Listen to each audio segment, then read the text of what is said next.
Jingle bells, jingle all the way. Oh, what fun you're gonna have watching me on my Vlogmas today. Hey! Hi everyone, I'm coming from Charlie's teacher-parent conference, and I told you guys that I would check back in with you to let you guys know how she did. First of all, the teacher, truly apologized for Friday, and I told her, don't worry about it, no big deal. It was a big deal because, you scheduled a time and that teacher wasn't there, but, overall her teacher is very, very wonderful. She's a very good teacher, but, stuff happens, and I can understand where she's coming from because no other parent signed up for the teacher-parent conference. And then I got to thinking to myself, I'm like, so, they tell us stuff every day, like if they do something and what they're doing for the day and stuff like that. But it just made me think, and mommies and daddies out there, let me know what you guys think. I know my daughter's only 2, but it's the point of really being able to see what they're learning, what they're catching on to. Do they need help? I'm a parent who's, I believe that kids should enjoy their childhood and they should play, but they do need to start learning things and doing ththings, to make sure it's not only just so that they're, just make sure that everything is functioning correctly. I don't even know if that makes sense, but you want to make sure that they're functioning, that they're growing, not just a physical appearance of growing, but they're growing mentally, like learning things. Are they able to learn things? Are they able to grasp things? Because I do feel like whatever's happening now is going to be maybe a look into how they're going to be once they actually hit school age and on.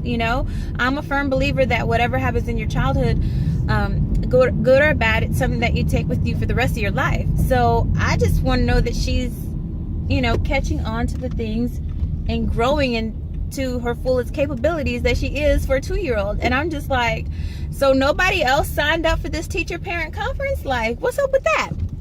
Which is why she didn't think that anybody was coming, because nobody else had signed up for it. And I'm like, are you kidding me? But anyway, yeah, so Charlie's doing really, really well. Like, she sat there and she's like, there's really nothing I can tell you. Like, she's, catching on to everything. Okay, so they gave me a little chart of things that she should be learning and things like that, and when she learned them and when's the first time they may have noticed it and things like that, like things that she's supposed to know and learn. So yeah, it's just wonderful that she's learning all these things, and Charlie's doing really well. And she said Charlie is one of the smartest kids in the classroom because she catches on so well. She knows, she can recognize her name, shapes, different things like that. She even recognizes the other kids' names when it's shown to her. Like, she can say, oh, that's Anthony's name, or oh, this is Madeline's name. She knows her ABC. She's able to recognize them. So a lot of these things too, some stuff I didn't really even know, So some of the stuff she's learning at school, some of the stuff I didn't know she was doing because she doesn't do it at home. And of course there's things that she does at home that maybe she doesn't do at school. So they told me to look over that, and if there's anything that she does at home that wasn't checked, to let them know, because she does, when you're at school and when you're at home, it's 2 separate things. And I think that's why it's so important, no matter how, what grade your kid is in, that it has to be a good foundation between the school system and what you're doing at home. And you guys should be in good communication with one another so that you all are doing the best for your child.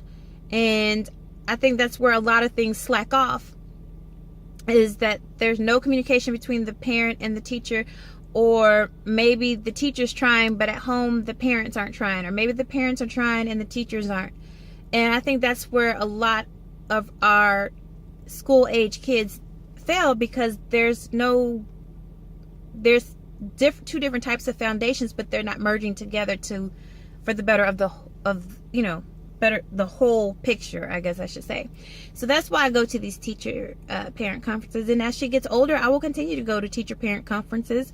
And once she's in high school, I don't know if they do it in high school teacher parent conferences, but if I need to do one, I will. Or, you know, if she needs special tutoring or something like that, I will try to get that for her, because I think that's really important.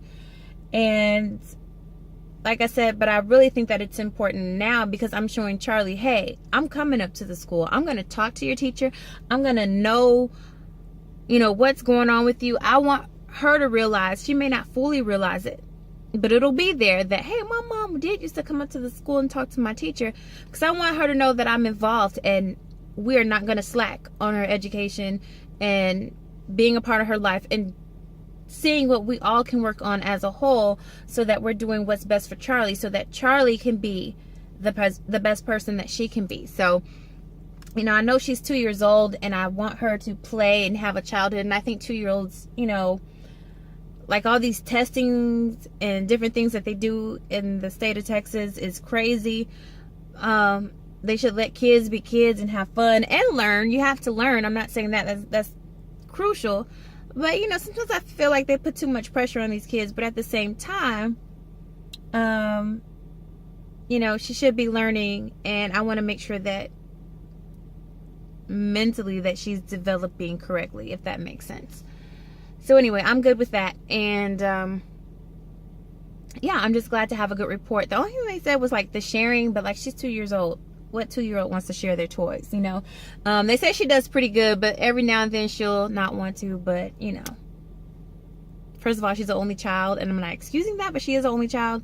And I think whether you're an only child or you're like the third of 5 children, there's going to be times when you just don't want to share.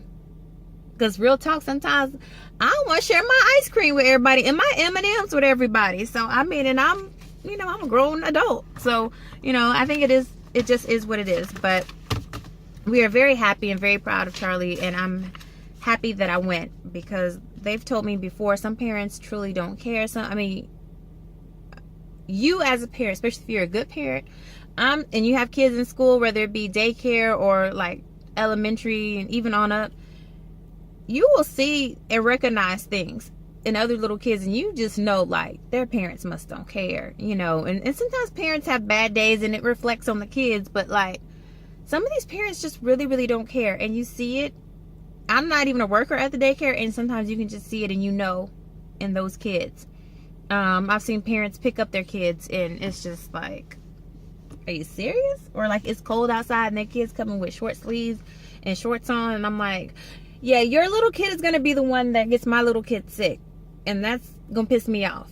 But anyway, enough of the rant, right?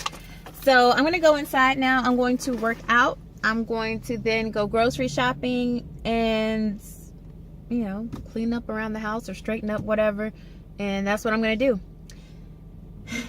Bye. Hello, everybody. So I'm going to be ending this vlog soon. I think, maybe. I'm gonna be ending this vlog. Because now we're going to be busy, and supposedly the man for the air conditioning and heating unit is going to be coming in about another hour or so. So I'm just going to try to unload these groceries, get Charlie in the house, and start dinner, and also just wait for this man to show up, and hopefully it won't be anything too expensive or too crazy that we have to spend or do. I hope it's nothing, but I'll give you guys an update on that later. And what else? Charlie, do you have anything to say back there? I'll go that way. She wants to go that way. We're going to our house. And what else? I think that's it, really. It's a gloomy, rainy day here. And so, you know, nothing too exciting, but that's what we're going to do. Hey everyone, what's up? Just a quick update. I just wanted to let you guys know that our heat, Charlie says hi, that our heater is on and working. Thank you, Heavenly Father, everything turned out wonderfully. The guy came in and like he was up in the attic for like maybe 5 minutes, and I could feel the heat coming out, and I'm like, okay, well, whatever it was, he fixed it rather quickly, so it must not need like any big parts or anything. But you guys, he fixed it, and he probably checked everything else out up there, came back down and said that I forgot the name of these parts. I'm not like, I'm not all mechanical here, but but whatever knob that's connected to like the heater or whatever, it was turned off. And he was like, did they ever turn it on? And I'm like, we've been living here for a little while. This was our first time turning on the heater. But what it was, probably someone who's been up there before to check the air conditioner and stuff had turned the heater off, or the knob turned it off. And if it's off and if it's not angled correctly, then there's no heat. So he angled it, checked everything else out, and we are back in business. And I just want to tell you guys, this is just a testimony to say that, especially around the holidays, a lot of stuff always happens, or it seems like stuff happens right at the holidays when you're trying to, spend a little money, enjoy time with your family.